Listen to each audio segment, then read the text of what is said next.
చాలా వరకు ఒక కమిట్మెంట్లు అడుగుతారు, అడ్జస్ట్మెంట్లు అనేవి ఉంటాయి, కాంప్రమైజ్ అవ్వాలి, ఇలాంటిదంతా కొన్ని ఏళ్ల నుంచి వినిపిస్తోంది కదా. సో అలాంటి కేసు ఏదైనా మీ దగ్గరికి వచ్చినప్పుడు ఎలా రియాక్ట్ అవుతారు అసలు?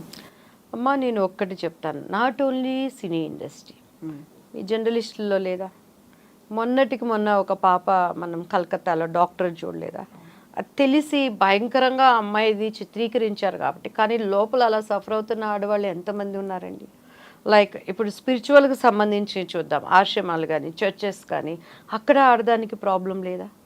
పోనీ ఆడదంటే ఒక వయసు, యుక్త వయసు వచ్చినాక ఒక బ్యాడ్ థాట్స్ వస్తాయని అనుకుంటాం. పసిబిడ్డలు 2 ఏళ్ళు 3 ఏళ్ళు 4 ఏళ్ళు అయిన వాళ్ళు, 6 నెలల పిల్లలు బలైపోయిన వాళ్ళు ఎలా చూస్తున్నాము. పోనీ అది ఒక కేటగిరీ అనుకోవచ్చు.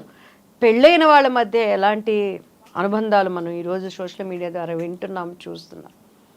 సో అలా అనుకుంటే యూత్ పిల్లలు కాలేజీకి వెళ్ళే నా బిడ్డ వయసు వాళ్ళు కానీ ఎన్ని అక్కడ ఫేస్ చేస్తున్నారు. సో అనాది నుంచి కూడా మనం ఏ రంగంలో ఉన్నా కూడా ఆడదానికి ప్రాబ్లమ్స్ తప్పవండి. అది ఇప్పుడంటే సోషల్ మీడియా చేతుల్లోకి వచ్చింది కాబట్టి అనేకమైనవి మనం చూస్తున్నాం. మీరు టీవీ చూడండి, మంచి న్యూస్ ఎక్కడైనా ఉన్నదా? ఈరోజు ఈ మంచి జరిగింది, ఈరోజు ఇది మంచిగా ఉన్నది అంటే మన చేతిలో సెల్ ఫోన్స్ కానీ ఎక్కడ చూసినా చెడు, ఎక్కడ చూసినా దుర్మరణాలు ఎందుకు వస్తున్నాయి అంటే మన సమాజాన్ని మనం కాపాడుకోలేని విధానాన్ని బట్టేనండి. మీరు నమ్ముతారా, ఇప్పటికీ కూడా మా ఇంట్లో మాకు డ్రింక్స్ అలవాట్లేదు, కాఫీలు టీలు అలవాట్లేదు. ఇలా ఎప్పుడైనా బయటికి వచ్చినప్పుడు మాత్రం జస్ట్ మనకి ఆకలేసిందన్నా కూడాను, లేకపోతే ఇంకొకటి కానీ దానికి ఎడిక్ట్ అయితే నేను కాదు. జస్ట్ ఆ ఆకలిని చంపుకోవటానికో, లేకపోతే జస్ట్ ఒక టైం పాస్ మనం మాట్లాడటానికి, అది కూడా ఒక 3-4 ఇయర్స్గా నాకు కాఫీ టీ అలవాటు అయిందండి.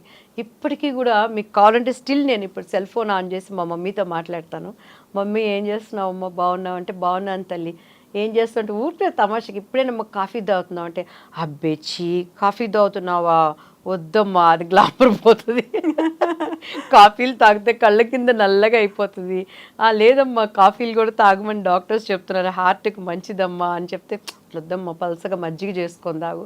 సో అలా సిస్టమ్స్లో మేము పెరిగాం కాబట్టి అండి, పాపం మన కళ్ళెదుటికి వస్తున్నా, ఎదుటి వాళ్ళు మనల్ని ఎన్ని నిందలేస్తున్నా మాకు తెలియకుండానే మా తల్లిదండ్రులు ఒక ఆడదంటే ఒక స్ట్రాంగ్గా ఎట్లా ఉండాలి, నువ్వు చేయగలవమ్మా అనే మోటివిటీని నాలో తెలియకుండానే పెంచారు.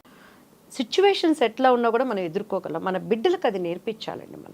మన పిల్లలు ఇప్పుడు ఈ నవ్వే జనరేషన్కి అది చాలా అవసరం. మా బాబు మొన్న అదే చెప్తున్నాడు, మమ్మీ నీకు మేము ఇలాంటి మంచి పిల్లలు పుట్టినందుకు నువ్వు చాలా సంతోషపడాలి తెలుసా అని అన్నాడు. ఎందుకు నాన్న అని అన్నాను. బాగానే గీకుతావు కదా మమ్మీ కార్డులన్నీ, ఎప్పుడు చూసినా మమ్మీ కార్డు ఇవ్వండి, ఇంకేంట్రా నువ్వు బాధ పెట్టేదంటే, మా ఫ్రెండ్స్ అందరూ ఇక్కడ ఏంటో తెలుసా మమ్మీ, 2 యూఎస్ఏలో ఉంటున్నారండి. హాలిడేస్ వర్క్ అంతా చేసుకుంటారు, వాళ్ళ పాపం పార్ట్ టైం జాబ్స్, స్కూల్కో కాలేజెస్కో వెళ్ళి టైం దొరికిందంటే ఫ్రెండ్స్తో కలిసి పబ్బులకి వెళ్తారు, లేకపోతే ఎంజాయ్మెంట్స్కి పోతారు. నేనైతే జిమ్కి వెళ్తాను, తరుణ్య అయితే అక్కడ కమలక్క అని మాకు మంచి ఫ్యామిలీ ఫ్రెండ్స్ ఉన్నారు, వాళ్ళ ఇంటికి వెళ్ళి అక్క దోశ పెడతారని హాయిగా తిని నిద్రపోయి దాన్ని ఎక్సర్సైజ్ చేసుకుంటుంది. నీకు ఇటువంటి పిల్లలు ఎక్కడ దొరుకుతారు మమ్మీ అంటారు.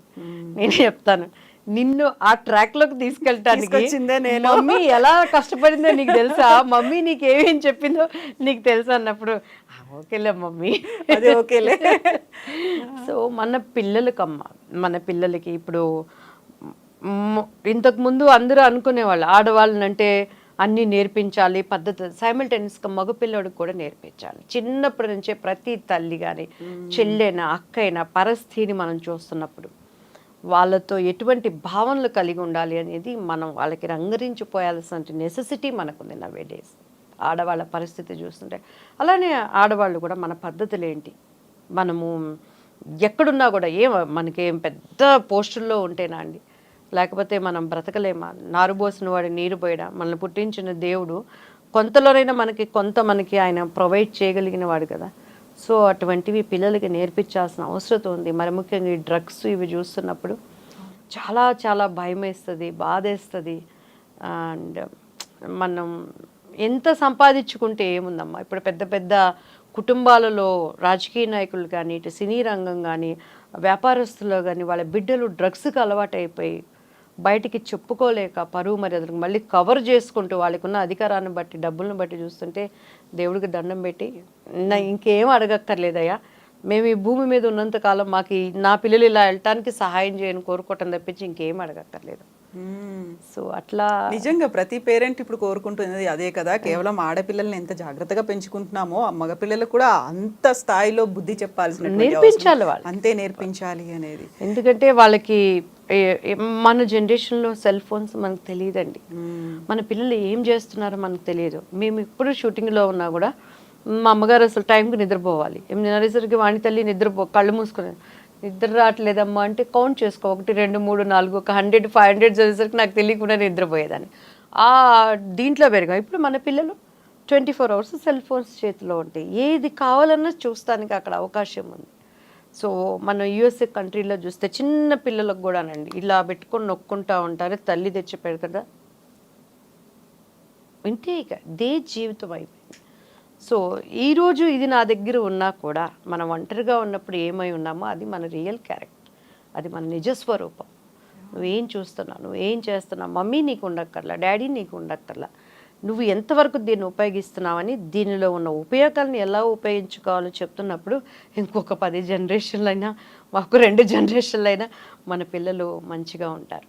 కావాలి ఎంటర్టైన్మెంట్ కావాలి. ఇప్పుడు ఒక షో చేస్తున్నాం అనుకోండి, జోక్స్ లేకుండా ఎంటర్టైన్మెంట్ లేకుండా ఏది ఉండదు. ఆరోగ్యకరమైనవి తీసుకురండి. పాత సినిమాల్లో ఇప్పటికీ ఎందుకు చూస్తున్నారంటే ఆహనా పెళ్ళంట, ఆహనా పెళ్ళంట, ఓహనా పెళ్ళంట, సావిత్రి. ఈ జనరేషన్ కూడా బుట్ట బొమ్మలాగా ఎందుకు చూస్తున్నారు? అక్కడ ఏమైనా వల్గారిటీ ఉందా? మరి అప్పట్లో వాళ్ళు చేసుకున్న ఫంక్షన్స్ లేవా? అక్కడ ఏమైనా అసహ్యం ఉందా? అలా ఉన్న సావిత్రి గారి లాస్ట్ డేస్ వచ్చేసరికి ఆమె ఏమైపోయారు? సో అట్లా ఉండి అలానే ఉందంటే ఇప్పుడు ఉన్నది ఏంటి? ఎక్కడ చూసినా ఉన్నదంటే మన పనులు మనం చేసుకుంటూనే మన కుటుంబ వ్యవస్థని మనం సరి చేసుకుంటున్నప్పుడు బయట వాటికి చెప్పాలి. మా వాళ్ళు ఇప్పటికీ అంటారు, ఇక్కడున్నా కూడా పిల్లలు డైలీ ఇప్పటికీ కూడా అండి, మార్నింగ్ లేవగానే ఫస్ట్ కాల్ వాళ్ళు అక్కడ అమెరికాలో ఉన్న వాళ్ళతో మాట్లాడి, మా ఇంట్లో వర్కర్స్కి తెలుసు నేను పిల్లల కోసం ఎంత ఎందుకంటే ఫ్రాక్షన్ ఆఫ్ సెకండ్స్ చాలు వాళ్ళు, మనం బ్రతుకుతున్నదే వాళ్ళ కోసం, వాళ్ళ డిస్ట్రాక్ట్ అవ్వడానికైనా స్పాయిల్ అవ్వడానికైనా. సో ప్రపంచం అంతా మనం బాగు చేసుకోలేకపోవచ్చు, ప్రపంచం అంతా మనం న్యాయం చేయలేకపోవచ్చు. అట్లీస్ట్ మన కుటుంబంలో 2 పిల్లల్ని మనం కరెక్ట్గా పెంచుకున్నా కూడాను రేపు వాళ్ళు ఒక తరాల వాళ్ళకి ఒక మోరల్గా ఉండాలి. వాళ్ళ జనరేషన్ కదా వాళ్ళు, వాళ్ళ కుటుంబాన్ని వాళ్ళ పద్ధతులతో పెట్టుకోవాలని. నాకు వాళ్ళు తిట్టుకున్నా పర్వాలేదు, మమ్మీ ఓవర్ స్ట్రిక్ట్ అనుకున్నా పర్వాలేదు, నేనైతే చెప్పాల్సింది చెప్తూనే ఉంటానండి. ఇప్పుడు మనం మీరు ఆల్మోస్ట్ దివ్యవాణి గారు 50 సినిమాలకు పైగా చేశారు కదా, ఆల్మోస్ట్ అన్ని south Indian languages, Telugu, Tamil, Malayalam, Kannada అన్నిట్లలో చేశారు. వెరీ రీసెంట్గా మలయాళ ఫిల్మ్ ఇండస్ట్రీకి సంబంధించి కాస్టింగ్ కావచ్చు, మీ టూ మూవ్మెంట్ అనేది జస్టిస్ హేమా కమిటీ రిపోర్ట్ వచ్చింది 2017లో. అంటే అంతకు ముందు వచ్చినటువంటి కాస్టింగ్ కోచ్ కంప్లైంట్స్కి సంబంధించి వెరీ రీసెంట్గా వచ్చినటువంటి రిపోర్ట్లో హీరోయిన్లే కాదు, క్యారెక్టర్ ఆర్టిస్టులే కాదు, జూనియర్ ఆర్టిస్టుల దగ్గర నుంచి మహిళలు ఎదుర్కొంటున్నటువంటి కష్టాలు ఫిల్మ్ ఇండస్ట్రీలో ఏమనిపిస్తుంది ఇలాంటివన్నీ మీరు చూసినప్పుడు? చాలా బాధ అనిపిస్తుంది అండి. అసలు అప్పుడు వచ్చిన రిపోర్టుని ఇంతవరకు దానిని బయటికి రాకుండా దాచిపెట్టారు అంటేనే, సో ఇంకా నిజాలని అది ఆడైనా మొగైనా ఎంత అణగదొక్కుతున్నారనేది మనకు అర్థమైపోతుంది.